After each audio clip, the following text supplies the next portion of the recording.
Buenas tardes. Bienvenidos a nuestro programa de Medicina General. Hoy tenemos un tema un poquito más extraño de los habituales, un tema del que no se suele hablar mucho porque nos vamos a ocupar en el programa entero de hoy, se lo vamos a dedicar a la pleura. Y ya están poniendo caras raras por ahí. ¿Eso qué es? ¿La pleura qué es? ¿Para qué sirve? ¿Esto da problemas o no da problemas? Porque habitualmente nadie ha oído hablar de que es que he tenido problemas de pleura. Suele haber problemas de riñón, de estómago, de corazón, pero de pleura, pues los hay. Los hay más a menudo de lo que la gente se cree, y muchas veces hemos oído hablar de problemas de la pleura, pero bueno, pues no sabemos bien qué es. Nos hacemos una idea, pero no. Por ejemplo, vamos a hablar de las pleuritis. Pleuritis, que es una enfermedad más o menos frecuente, pero que no se suele diagnosticar muy a menudo y desde luego de la que no se suele hablar, y que ocurre con más frecuencia de lo que la gente se cree. Muchas veces que sufrimos una pleuritis, pero lo achacamos a algunas otras cosas. Ya cuando la veamos, seguro que alguien empieza a pensar, pues yo alguna que otra vez he tenido algo parecido. Vamos a hablar de otra cosa bastante más frecuente, que son los derrames pleurales. Vamos a ver por qué se producen los derrames, quién los suele tener, cómo se curan, ese tipo de cosas. Otro tema frecuente de afectación de la pleura, vamos a ver los hemotórax, vamos a ver los neumotórax, que es algo que ocurre a personas jóvenes sin ningún tipo de antecedentes, que ocurre espontáneamente. Vamos a ver los neumotórax iatrógenos, que son aquellos que causamos nosotros quiero decir la parte médica. Cuando nosotros metemos la pata, pues algunas veces causamos neumotórax. Vamos a ver lo que es y cómo se soluciona. Y por último veremos también los tumores que aparecen en la pleura, que son bastante raritos. Vamos a mencionarlos nada más. Y vamos a empezar diciendo qué es la pleura y para qué sirve. Bueno, pleura pues es un equivalente al pericardio que recubre el corazón. Pues la pleura recubre ambos pulmones. Es una membrana doble. Tenemos aquí un pulmón y el otro pulmón. Pues la pleura son dos membranas, una encima de la otra, que recubren a los pulmones. Una por aquí y la otra por aquí. ¿De acuerdo? Son dos membranas muy finitas que recubren los pulmones para que el pulmón se pueda expandir y se retraiga con facilidad, para que no tenga problemas. ¿De acuerdo? Cuando nosotros respiramos, esa expansión y esa contracción del pulmón tiene que ser sin ningún tipo de roce, para que lo haga libremente y el aire entra y salga sin ningún problema. Pues para eso sirve la pleura. La pleura, que tiene entre una y otra pues una cantidad muy pequeña de líquido que se utiliza como lubricante para que el roce no moleste entre una y otra. Para eso sirve la pleura, y ahí está la pleura. ¿Con quién limita? Pues al sur limita con el diafragma, a los lados con la pared torácica y en medio con el mediastino. El mediastino es esta parte que está aquí entre el corazón, los pulmones, aquí en medio, justo detrás. Eso es el mediastino. Pues limita al sur con el diafragma, a los lados, este y oeste, con mediastino y con la pared torácica. ¿De acuerdo? Aquí está. Por aquí está lo que se llama el ilio del pulmón, que es por donde entran los bronquios y por donde entran y salen los vasos sanguíneos. ¿De acuerdo? Vamos a empezar a ver qué problemas da, cuáles son los problemas que afectan a la pleura. Bueno, pues el primero de ellos ya hemos hablado, es la pleuritis. Pleuritis. Que, como su nombre indica, la terminación itis señala inflamación de la pleura. Una de ellas o las dos se inflaman. ¿Y cuál es el problema de que se inflamen? Pues el problema es que una roza con la otra.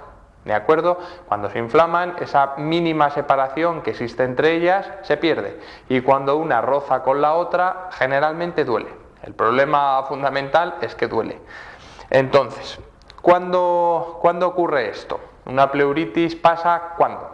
Bueno, generalmente aparece en personas más o menos jóvenes y aparece por varias cosas. La primera de ellas porque hay una infección.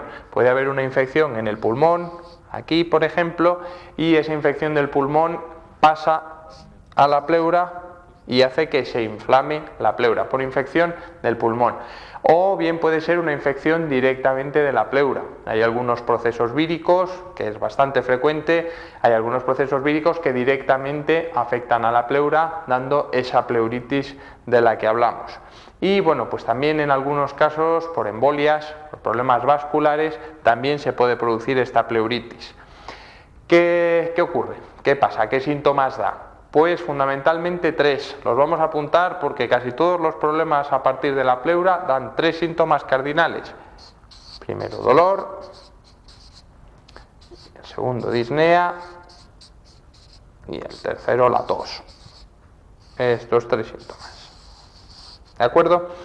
La disnea ya lo hemos mencionado muchas veces, pero bueno, como es un término nuestro, lo volvemos a explicar. Disnea es la sensación subjetiva de que cuesta mucho trabajo respirar. Cuando no se puede respirar bien, a eso lo llamamos disnea. Esa sensación que uno siente como si estuviera respirando a través de una pajita, pues igual, disnea. Entonces, estos 3 síntomas, como hemos dicho, suele aparecer en personas previamente sanas, personas que no tienen ningún antecedente, no en bronquíticos y similares, una persona que está perfectamente y de repente empieza con esto.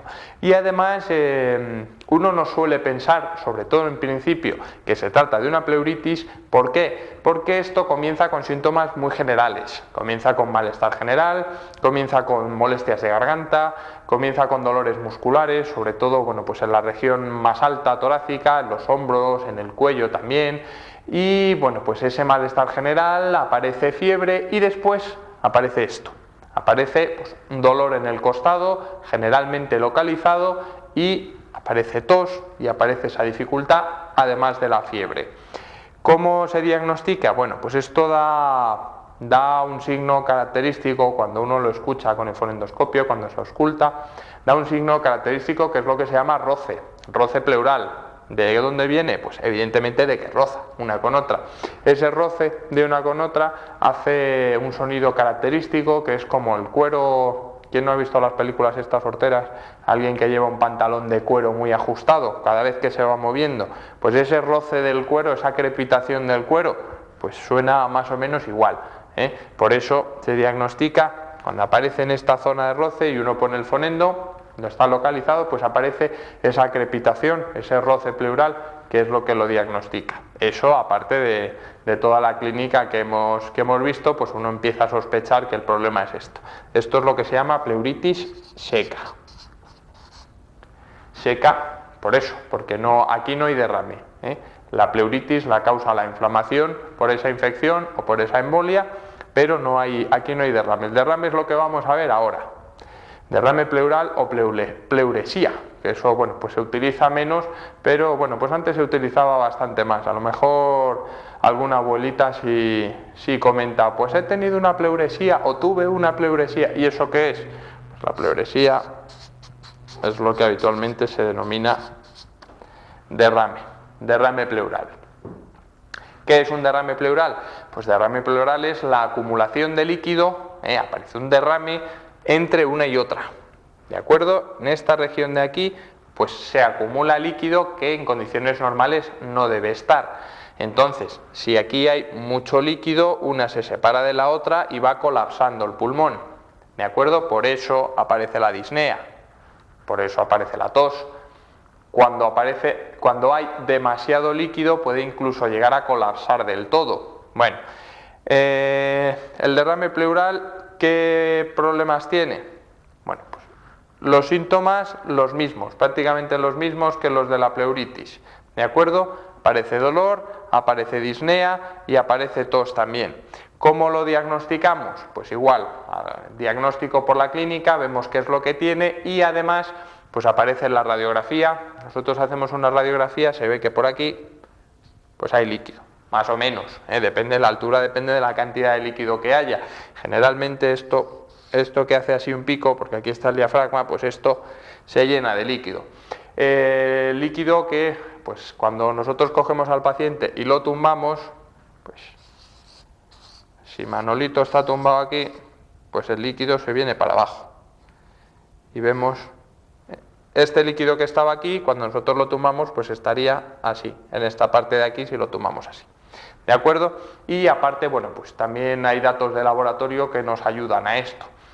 Hay varios tipos de derrame, varios tipos de líquido que pueden aparecer ahí. ¿Qué es lo que hacemos? Pues en algunas ocasiones, cuando queremos saber cuál es exactamente la causa de este derrame, pues tenemos que sacar parte del líquido para ver qué tipo de líquido es, para estudiarlo propiamente exactamente esto. ¿Cuándo pueden aparecer derrames? Pues bueno, hay algunas situaciones clínicas que son propiciatorias de que esto aparezca. Por ejemplo, pues vamos a mencionar nada más una insuficiencia cardíaca, por ejemplo, sobre todo cuando el problema está en el ventrículo izquierdo. ¿Por qué? Porque, vamos a pintarlo aquí, más o menos, nuestro corazoncito. No es así, esto es, pero bueno, para que se hagan una idea más clara. Cuando esta parte de aquí no funciona, este cuadrante de aquí no funciona, tengan en cuenta que el ventrículo izquierdo es el que lanza toda la sangre que llega de los pulmones. Entonces, cuando la sangre que viene de aquí llega al ventrículo izquierdo, el ventrículo izquierdo es el que se encarga de mandarla afuera. Si esto no funciona en condiciones, pues imagínense que esto es un túnel. Todos los vasos llegan aquí. Si aquí esto no funciona en condiciones, se forma un atasco. ¿Qué es lo que pasa? Que los coches van llegando para atrás, y la retención, toda esa retención de tráfico, una vez que llega a los pulmones, pues los coches tienen que ir a algún lado. Si todo esto se llena de sangre, la sangre no puede avanzar, pues el líquido, la presión del líquido aumenta y entonces ¿qué hace? Pues tira para otros lados. ¿De acuerdo? ¿Qué ocurre entonces? Pues que nuestro pobrecito paciente que ya tenía una insuficiencia cardíaca, además se le está complicando con esto. ¿Qué es lo que se hace en estos casos? Cuando esto aparece, pues evidentemente lo que hay que hacer para eliminar este derrame, lo que hay que hacer es curar la causa. Es decir, ¿esto no funciona en condiciones? Bueno, pues vamos a dar algo para que esto funcione en condiciones. Se suelen utilizar los digitálicos, que es un grupo de fármacos que lo que hacen es ayudar al corazón a que se contraiga con fuerza. Vamos a darle un poquito de vidilla al corazón para que pueda seguir bombeando, abrimos el túnel para que pasen más coches y así nos quitamos el problema. Y además, bueno, pues lo ayudamos también un poquito con diuréticos. Vamos a eliminar líquidos, es decir, vamos a coger los coches y los quitamos de en medio. Si hay menos coches, habrá menos problemas de retención. Otro caso, bueno, pues también aparecen derrames pleurales. Hay un derrame típico en la tuberculosis, hay un derrame propio que es el derrame pleural tuberculósico. ¿Por qué? Bueno, porque en la tuberculosis evidentemente afecta sobre todo a los pulmones. Entonces, bueno, pues en los niños y en los jóvenes, cuando aparece la primera infección tuberculosa, muchas veces se acompaña de ese derrame pleural. Cuando el derrame aparece en pacientes ya mayorcitos, en abuelitos, generalmente es una infección antigua. Una infección antigua que, bueno, pues por bajada de defensas del abuelito, pues se aparece otra vez, recidiva esa infección, recidiva esa tuberculosis, vuelve a aparecer y entonces es cuando aparece el derrame. ¿De acuerdo? Ya decimos, en la primera infección, cuando son niños y jóvenes, aparece. ¿Qué es lo que ocurre? Bueno, pues en los casos de tuberculosis, además de todo esto, pues hay otra serie de síntomas. Evidentemente aparece fiebre, que suele durar 1 o 2 semanas, aparece un dolor importante, que además, bueno, pues es muy brusco al principio y luego poquito a poco va disminuyendo. Y va disminuyendo precisamente a medida que progresa el derrame. ¿Por qué? Porque esta inflamación, ese roce entre una pleura y otra, que es lo que provoca un dolor muy agudo al principio, a medida que se va llenando de líquido se van separando y bueno, pues por un lado se colapsa el pulmón, pero por lo menos duele menos, no hay mal que por bien no venga. ¿Qué hacemos? Bueno, pues en esos pacientes evidentemente lo mismo que cuando es problema del corazón, vamos a tratar la causa. Se trata la tuberculosis, que tiene una pauta muy larga de medicaciones complejas, varias, mucho tiempo, en fin, ya lo veremos algún día cuando hablemos de ella. Más problemas que pueden causar derrame, la cirrosis, por ejemplo. Nosotros que tenemos nuestro hígado aquí debajo, cuando ese hígado no funciona en condiciones, aparece derrame. ¿Por qué? Bueno, pues aparece por un mecanismo un poquito más complejo. Aparece por falta de proteínas generalmente, el hígado produce una gran cantidad de ellas y cuando disminuyen, pues por problemas osmóticos complicados, el agua pasa para allá y se produce el derrame. Más problemas que lo causan, la neumonía que ya veíamos antes, esta infección que puede causar pleuritis, también puede causar neumonía por lo mismo, ¿eh? Esto hace que pase líquido para allá y en vez de provocar una pleuritis seca, provoca una pleuritis mojada. Aparece derrame, aparece mucho líquido. Líquido que puede llegar incluso en un principio, es estéril y no hay ningún problema, pero se puede complicar y aparecer un derrame infeccioso que es bastante más grave. Ya lo veremos luego.